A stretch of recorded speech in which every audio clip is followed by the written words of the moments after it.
तो हम लोगों ने स्तन्य रोग का इंट्रोडक्शन देख लिया है और अब बात करते हैं स्तन्य कीलक की। तो स्तन्य कीलक को किसने वर्णन किया है? तो आचार्य काश्यप ने वर्णन किया है। का से कीलक, का से काश्यप, ऐसे आप ध्यान रख लेंगे इसको। अब निदान की बात करते हैं तो निदान में है माता या धात्री के द्वारा भोजन के साथ वज्र आदि का सेवन कर लेने से। वज्र आदि से आप क्या समझेंगे? जैसे तृण हुआ, सूख हुआ, पत्थर हुआ, केस हुआ, अस्थि हुआ इत्यादि का सेवन जब माता कर लेती है तो उसके अंदर क्या होता है? स्तन्य कीलक की उत्पत्ति होती है। अब इसकी बात करेंगे संप्राप्ति की। तो देखिए संप्राप्ति जो है, जब धात्री अन्न का सेवन करती है और अन्न के साथ किसी वज्र का सेवन कर लेती है तो वो जो वज्र होता है उसके पचमान अवस्था या पक्व अवस्था में नहीं पहुंचता है। पहुंचता है तो पचता वहां नहीं है, ठीक है।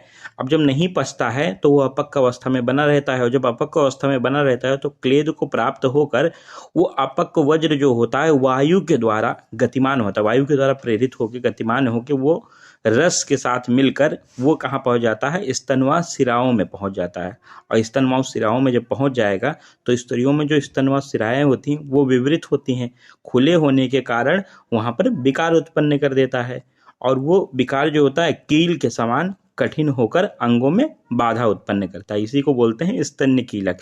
तो हम लोगों ने संप्राप्ति में क्या देखा? जब धात्री कोई वज्र आदि का सेवन कर लेगी तो वह पश्चिमान अवस्था या पक्व अवस्था में उसका पाचन नहीं होगा। जब पाचन नहीं होगा तो वह अपक्व रहेगा, अपक्व रहेगा तो क्लेद को प्राप्त होकर वो अपक्व जो होगा वायु के द्वारा प्रेरित होकर गतिमान रस के साथ होकर वो स्तनवा सिराओं में पहुंच जाएगा। जब स्तनवा सिराओं में पहुंच जाएगा तो जो धात्री होती है उसके स्तनवा सिराएं बहुत खुली हुई विवरित होती हैं तो उसमें विकार उत्पन्न हो जाएगा, कील के समान कठिन होकर वहां बाधा उत्पन्न करेंगे। इसी को स्तन्य कीलक कहते हैं।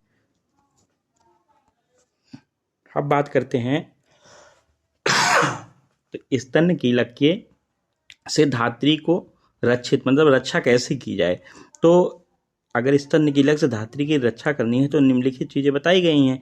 इनसे स्तन्य कीलक व्याधि नहीं होगी। श्रेष्ठ एवं हितकर उसको भोजन दिया जाए, ठीक है, और श्रेष्ठ लालन पालन और तर्पण करवाया जाए और श्रेष्ठ गृह में उसको निवास कराया जाए। 3 पॉइंट हैं, 3 पॉइंट आप ध्यान रखें। श्रेष्ठ हितकर भोजन, श्रेष्ठ लालन पालन एवं तर्पण और श्रेष्ठ गृह में निवास। इससे धात्री को स्तन्य कीलक नहीं होगा।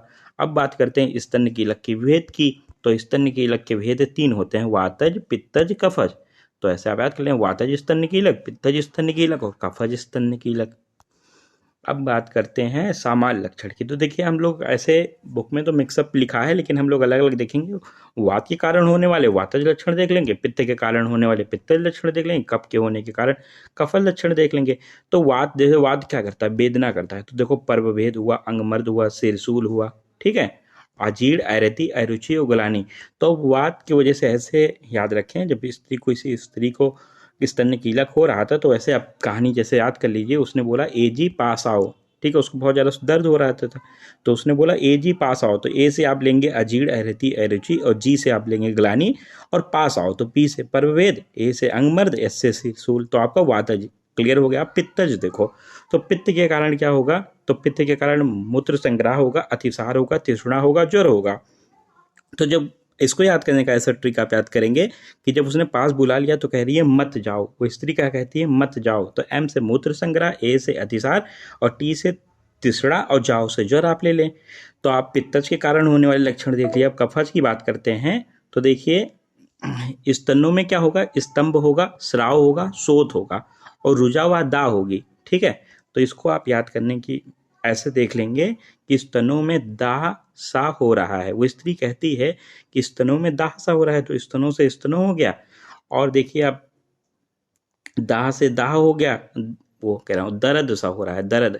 तो दाह से दाह हो गया और रा से आपका रुजा हो गया और देखिए सा से आपका स्राव, स्तंभ, स्राव और शोथ हो गया, ठीक है। तो ऐसे आपने ये याद किया। तो बस इतनी सी स्टोरी थी वातज पित्तज कफज में।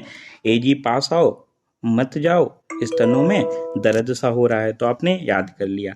अब बात करते हैं विशिष्ट लक्षण की जो अलग से वातज पित्तज कफज के होते हैं। इसे संश्लिष्ट होने के कारण ये लक्षण दिखते हैं। तो देखिए वातज में दिखता है शीघ्र आकार बढ़ जाता है, पित्तज में शीघ्र पाक हो जाता है और कफज में बहुत दिनों तक कष्ट देता है।